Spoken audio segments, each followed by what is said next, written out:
Hallo Oris, wusstest du, dass sich die Erde in 24 Stunden einmal um ihre eigene Achse dreht?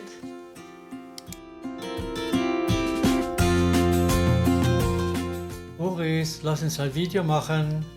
Komm.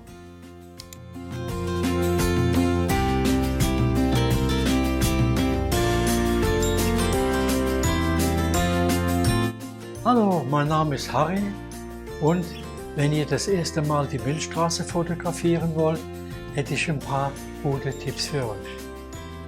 Ihr könnt die ganzen Links und auch die Beschreibung des Skripts als PDF unten in der Gesamtbeschreibung nachlesen. Zuerst brauchen wir eine Ausrüstung. Nicht die da, sondern die da. Das heißt, verwendet einfach die Kamera, die ihr habt. Es wäre schön, wenn ihr eine Vollformatkamera habt, bei der ihr manuell alles einstellen könnt. Ein Objektiv oder ein Weitwinkelobjektiv. Und ihr braucht noch ein Stativ.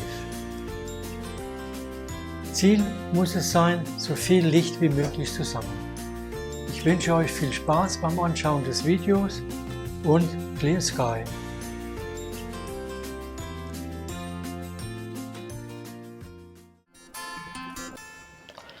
Lass uns mit der Ausrüstung starten. Du brauchst eine Kamera mit manueller Einstellung, eine digitale Spiegelreflexkamera oder eine spiegellose Systemkamera. Ein Weitwinkelobjektiv mit 14 bis 24 mm Brennweite. Je kleiner die Blendenzahl, umso besser. Du benötigst ein Stativ, eine Stirnlampe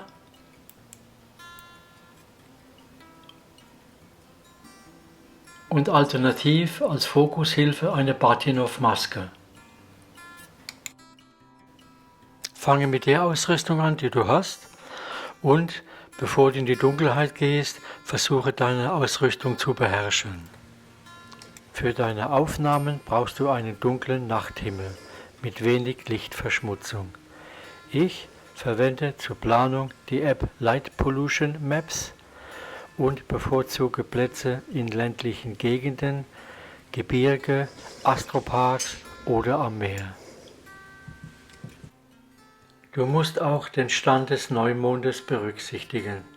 Die Milchstraße kannst du nur bei geringem Mondlicht fotografieren. Dies ist in der Regel um den Neumond. Ich verwende dazu die App Photopills. Dort lässt sich leicht die Neumondphase planen. Alle Nächte um den Neumond sind geeignet. Die App Photopills gibt es für iOS- und Android-Geräte und sie kann im jeweiligen Store für ca. 10 € heruntergeladen werden. Mit Stellarium hast du ein weiteres gutes Tool für die Fotografie der Milchstraße oder weitere Himmelsobjekte. Es hilft dir, dich am Himmel zu orientieren. Die App für iOS- und Android-Geräte ist kostenlos in den jeweiligen Stores erhältlich.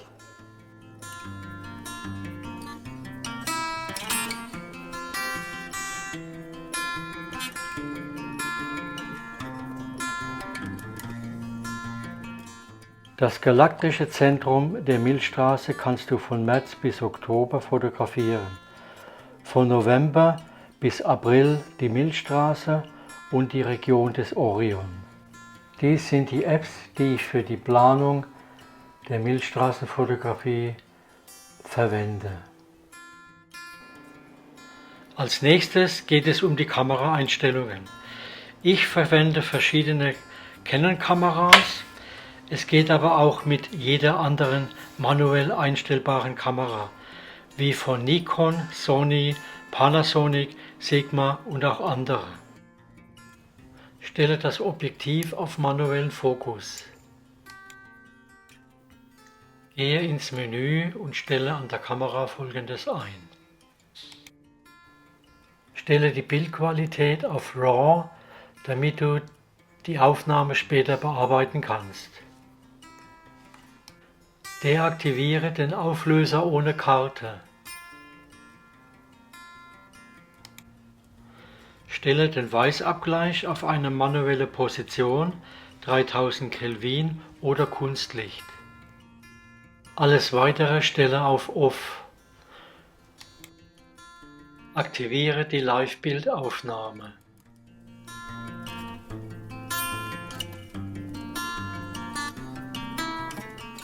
Stelle den ISO-Wert auf 3200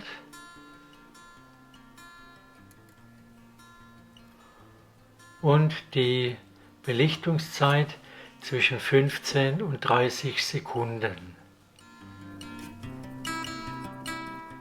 Verwende den Selbstauslöser mit 2 Sekunden Verzögerungszeit. Stelle die Blende am Objektiv auf die kleinste Zahl, das heißt auf die größtmöglichste Öffnung. Durch die weite Öffnung kannst du mehr Licht sammeln. Um Strichsterne zu verhindern, musst du eine optimale Belichtungszeit einstellen. Ich verwende zum Berechnen der Belichtungszeit die App Photopilz. Dort kannst du deine Kamera auswählen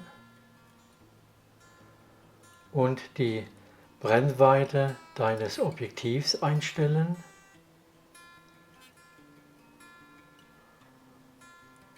Und die Blendenzahl. Je nach Auswahl der Genauigkeit erhältst du in Sekunden die Belichtungszeit.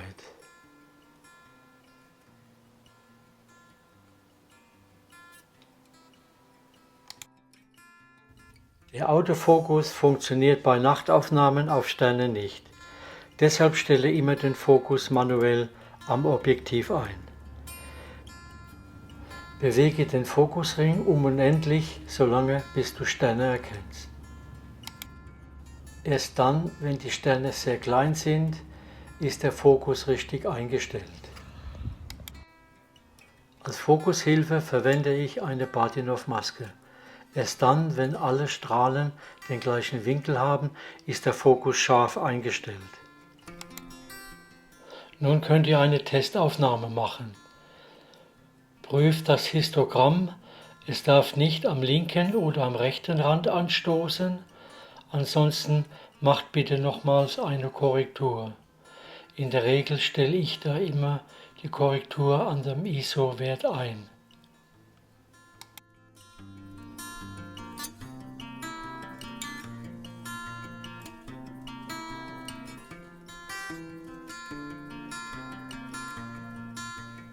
Mit einem Klebeband fixiere ich den Fokus. Nun könnt ihr eure Aufnahme machen und auch weitere Aufnahmen.